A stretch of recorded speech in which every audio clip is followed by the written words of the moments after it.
Welcome to the channel. The Odin 2 Mini is going to be out soon and is currently available for pre-order.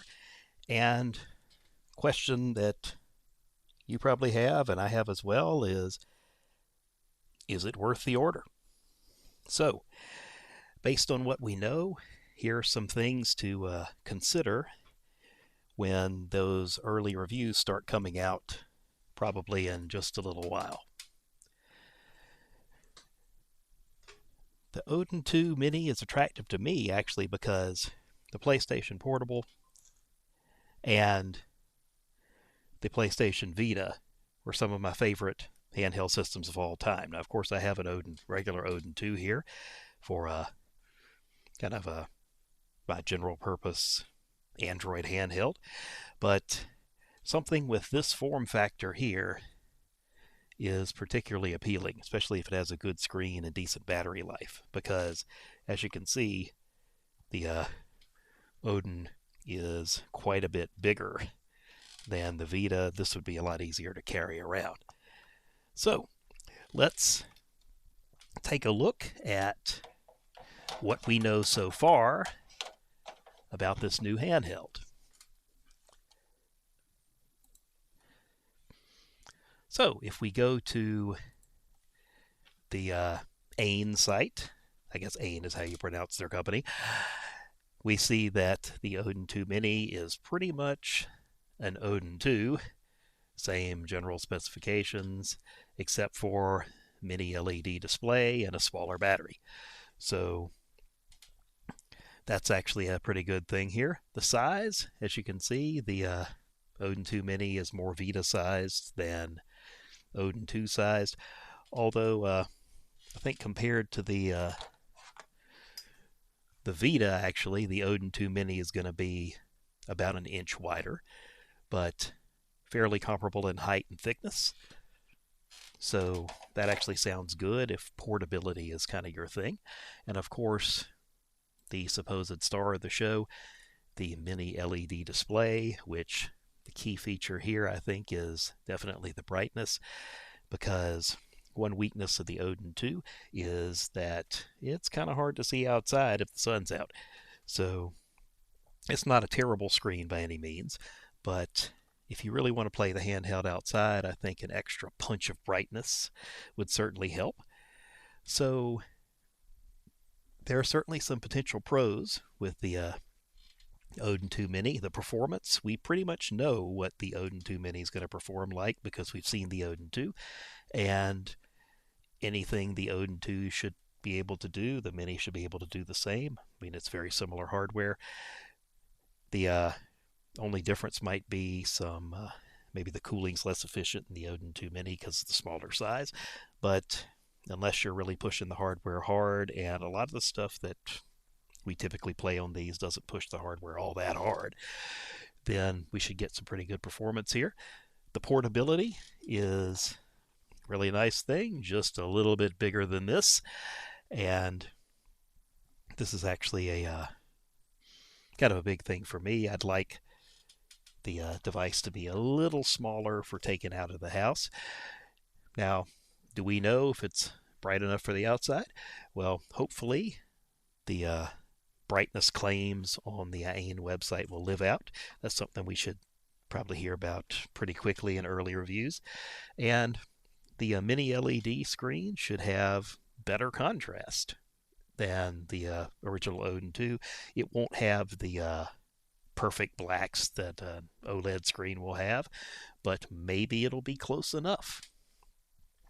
So, what about some things that might not be so hot about the Odin 2 Mini? Things to watch out for. So, one thing is the battery life. And we don't know a whole lot about how the battery life is going to be, but we do have some clues even before the first reviews are out, because AIN themselves have posted some battery tests on their YouTube channel. So if we take a look at those, we see that they ran God of War for a while, and over here they actually ran it at 50% brightness, and it ended up lasting about 2 hours and 50 minutes, which to me seems a little low because in my testing on the original Odin 2, I didn't run the same game. I ran Champions of Norath, but you should be able to get 6 hours at least on 50% brightness, closer to 7 hours, probably closer to 6 hours on something approaching full brightness. So the fact that they're getting less than 2 hours here, less than 3 hours here, is a little disturbing. So I think we definitely want to see whoever's doing initial reviews of this, are we going to get battery life that is, closer to the Odin 2 or closer to the Steam Deck? And something we definitely want to take a look at. Some other potential cons here are the mini LED screen issues.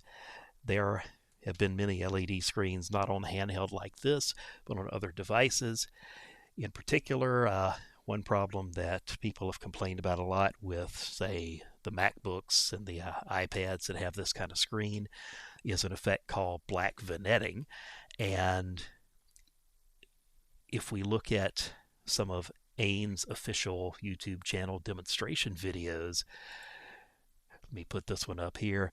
This is the one where they played NBA 2K24. But if you look at the edges of the screen here, see where the screen is coming in contact with the bezel, you can see it particularly badly right here. See how the screen dims on the edge? That is the black vignetting effect that is supposedly pretty common. You can even see it over here on the left. That is pretty common in mini LED screens. Now, this to me is very distracting, and I am hoping, and I guess this will probably come out in initial reviews as well, I'm hoping that this is exaggerated by the camera. Because if the screen is light and you get that much darkening around the edges, that's going to be a noticeable artifact there. I think your eyes are kind of drawn to it. At least mine were here. In fact, I hadn't done my research on the mini LED technology before I actually saw this, and I looked at it and I thought there was something wrong with the screen. Then I did some research and found out, oh, that's an effect that's actually fairly common, this black vignetting effect in mini LED displays. So, this is a little concerning here. I'm hoping that, like I said, maybe the camera's exaggerated this a bit, but that is something definitely to watch out for, whoever's reviewing these things first, before us regular old consumers can get a hold of them. So there's also, and I didn't really notice this on the demo videos that are out so far, but you can also get blooming with mini LED that you don't see with something like an OLED display. There is also a lag effect because the backlighting doesn't respond as fast as the actual pixels.